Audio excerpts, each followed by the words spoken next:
Bonjour, Marie Lange, psychologue, neuropsychologue et docteur en psychologie.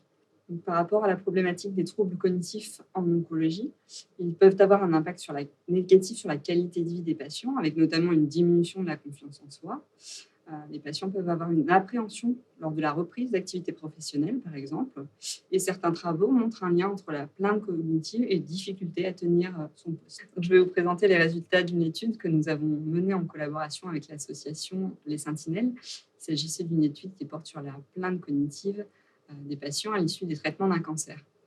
Donc, dans cette étude, nous avons eu un grand nombre de participants, plus de 1500, et 75% des participants rapportaient une plainte cognitive liée au traitement du cancer. Cette plainte, chez les 3/4 des patients, avait une répercussion sur la reprise de l'activité professionnelle. Il existait par ailleurs une demande importante de prise en charge. Près de 75% des patients ayant des difficultés cognitives souhaitaient bénéficier d'une prise en charge. Toutefois, à l'heure actuelle, il y a peu ou pas de prise en charge adaptée et développée. Alors, comment peut-on améliorer ces troubles cognitifs? Donc, il y a tout d'abord les médicaments qui ont fait l'objet de nombreuses études. À l'heure actuelle, ce n'est pas utilisé dans le cadre de la pratique quotidienne. Il n'y a pas de consensus par rapport à un traitement qui permettrait une amélioration des fonctions cognitives. Par contre, d'autres types d'approches ont montré un réel bénéfice, notamment le sport. Donc, la pratique d'une activité physique est encouragée avec de nombreux travaux au-delà de la cancérologie qui ont montré un lien entre performance cognitive et pratique d'une activité physique.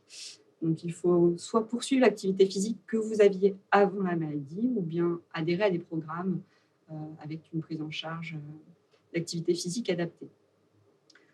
Un autre type de prise en charge qui a montré son bénéfice, c'est la prise en charge cognitive avec soit, encore une fois, adhérer à un programme de prise en charge cognitive avec sous forme d'ateliers, par exemple, avec des exercices de stimulation qui peuvent être réalisés. Mais c'est aussi poursuivre les activités cognitives que vous aviez avant, tout ce qui est stimulation cognitive. Ça peut être la pratique de mots croisés, aller au cinéma, rencontrer des amis, enfin, vraiment stimulation cognitive au sens très large. Vous avez des ateliers au centre François Baclès justement pour améliorer ces difficultés. Est-ce que vous pourriez nous expliquer un petit peu comment ça se passe? Alors, les ateliers que nous menons au centre François Baclès depuis un petit peu plus d'un an maintenant, ce sont des ateliers en groupe d'environ 5 personnes, de personnes qui ont des séquelles cognitives suite au traitement du cancer.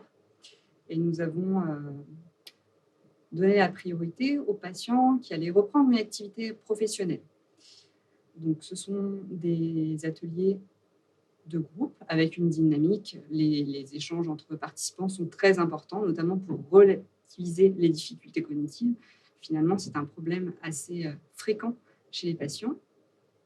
Il y a une part des ateliers qui est consacrée à la psychoéducation, où on va donner des informations générales sur le fonctionnement cognitif, pour quelles sont les difficultés rencontrées à l'issue des traitements du cancer.